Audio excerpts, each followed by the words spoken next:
Jai Gurudev. A very good morning to all my dear children. Today we are going to see the recall topic on current electricity. Current electricity, we are going to see about resistors in series and parallel.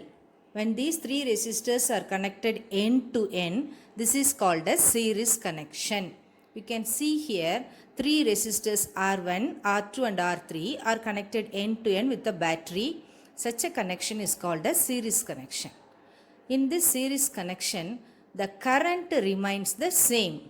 Okay, you can see that the current for resistance R1, R2 and R3 is the same, so we call it as a constant.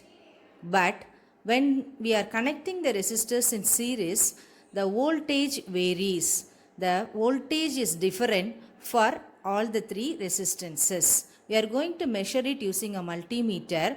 It is used to measure voltage, current and also resistance. So here using this multimeter we are measuring the voltage across resistance R1, R2 and R3. You can see that it is different. When you add, we are getting the total voltage. Okay, so voltage is different but current is same. Now come to resistors connected in parallel. Parallel connection means both the ends should be connected together. So here all the ends are connected together in R1, R2 and R3. As a result, we are getting 4 junctions. In a parallel connection, the voltage remains the same. You can see across R1, R2 and R3, the voltage is 12 volt. So, voltage remains the same. As we are having branching of current, the current varies when the resistances are connected in parallel. You can see that the value of current as a result of branching will always differ. Here you can see the current in junction 1, we are getting a current of 10 ampere and it branches as 8 ampere and 2 ampere in both the sides.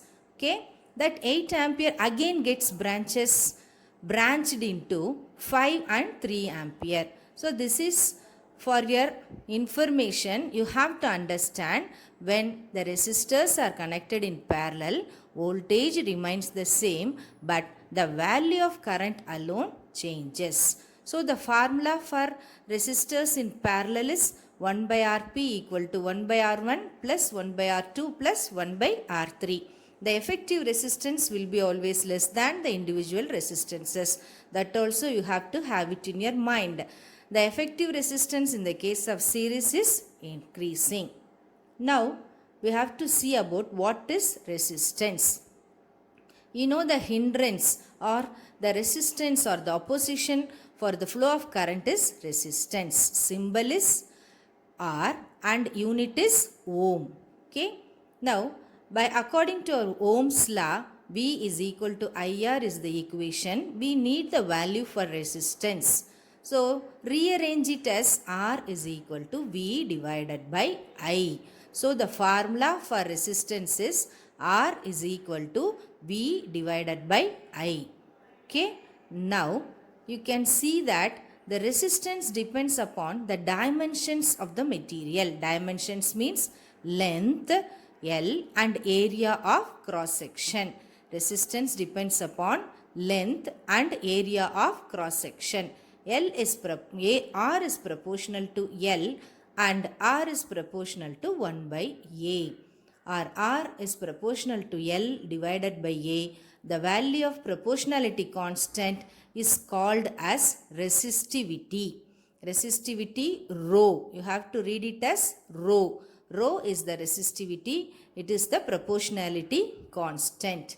Now we have to define resistivity. Resistivity is the dependence on only the material property. Okay, or it helps to find out whether the resistance flowing is strong. R is equal to rho into L by A. Rho is equal to R into A by L. Here resistivity we have to define when the area of cross section is 1 meter squared and L is equal to 1 meter. The value of resistance is its resistivity. So rho is equal to R. Different materials will have values of different resistivity. Silver has the least resistivity from the table, so it is a very good conductor. Resistivity does not depend on the material. Thank you, my dear children. Stay home.